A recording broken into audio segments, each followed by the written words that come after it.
Sir, what about Senator Robin Padilla? Bakit hindi po siya kasama dun sa subpoena or hinihingan po na explanation? Kasi may mga interviews na po na inamin niya na yung vehicle po ay ginamit at binabalang daw niya sa Makati si Senator De La Rosa. Hindi naman daw siya tumulong allegedly sa pag-escape.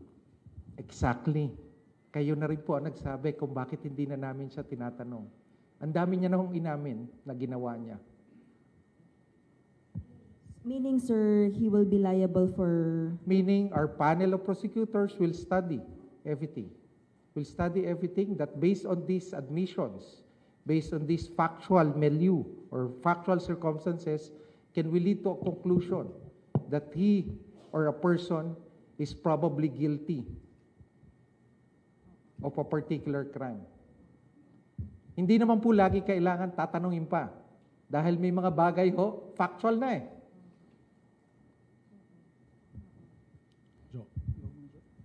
Sir, in the interest of, baka kasi sabihin po ni Senator Padilla na hindi po siya tinanong ng DOJ, would the DOJ be open if he reaches out to provide an explanation? Well, the Department of Justice would always be open, not only to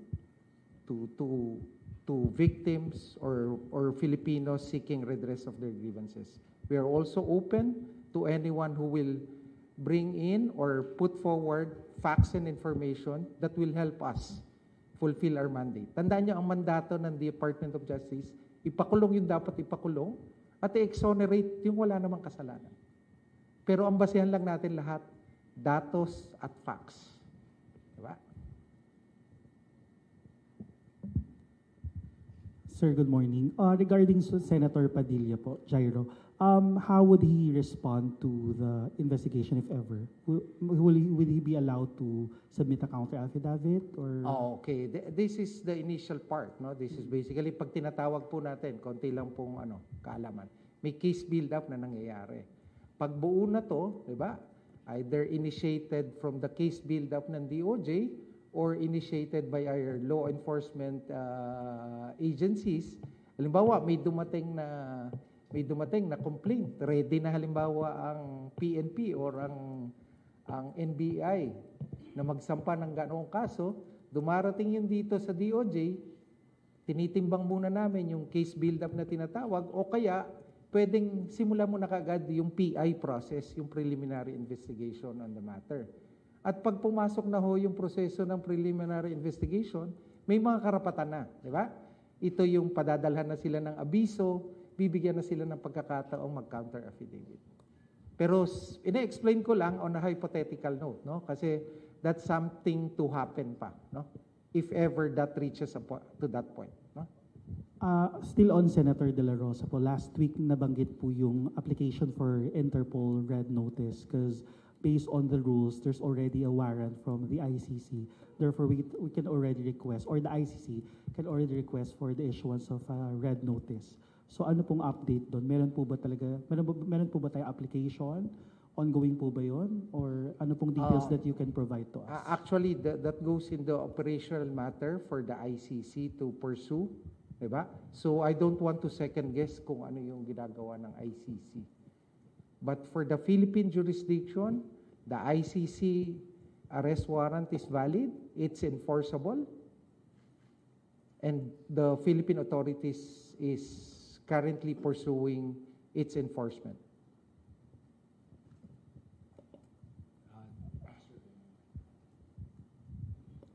Sir, good morning, sir.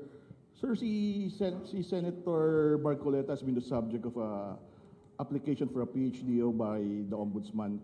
Pero in reply, he's claiming that it's just a larger plan daw to silence or otherwise intimidate the majority in the Senate. Can you comment on that, sir, yung organized part daw to persecute? By basically saying it's persecution, all these cases. On that, I cannot speculate on the particular case filed. I haven't read any document pertaining to that particular case. On second point, I completely trust the Ombudsman Boying Rimula, our former Secretary of Justice, in his objective of cleaning the government basically and helping our society rebuild itself from all this what's happening now and make the Philippines a better society for everyone. Sir, I completely trust the Ombudsman Boying Rimulya. Sir, one follow-up. On former Representative Defensor was here yesterday, and he said the same thing, that charges are being filed against him as part of efforts to persecute those critics of the administration. Can you comment lang, sir, on that?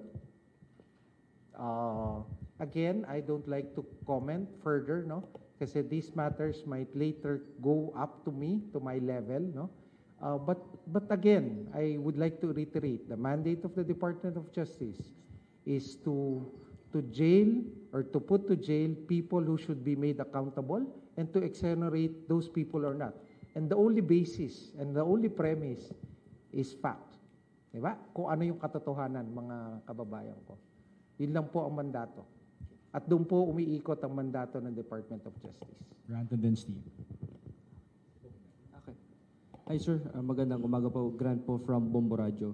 Sir, as of now, do we consider na magbigay o maglaan ng reward money sa makapagtuturo sa lokasyon ni Senator Bato de la Rosa?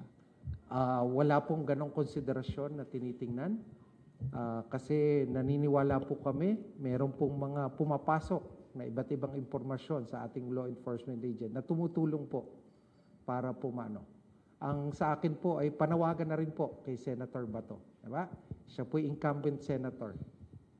Siya po'y dating chief PNP. Diba?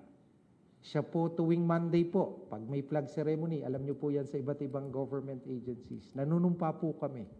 Diba? Siya po'y dumulog sa Korte Suprema. Dinidinig yung kanyang inihaing reklamo. Magtulong-tulong po tayo na buhayin yung proseso ng rule of law. Diba? Sa ginagawa niya po na hindi pagsuko o hindi pagtupad dun sa warrant. Diba? Siyempre po yung mga kababayan natin, diba? Ano ba yan?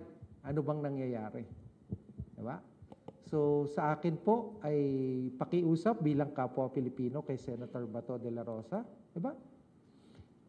Heed the call of the rule of law.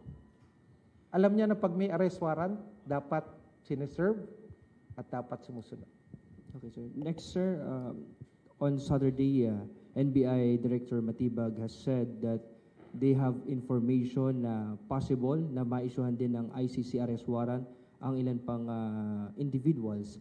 Sir, do we see also sa DOJ na mag-i-issue din ang ICC ng panibagong arrest warrant sa iba pang mga co-perpetrators ni former President Duterte? I don't like to speculate on that. Na. That's an ICC matter. But are we ready, sir, to task again NBI at PNP to implement the warrant? If in Yes. case? Opo. Lagi pong handa ang Department of Justice para tuparin ang kanyang mandato at tungkulin para sa bayan.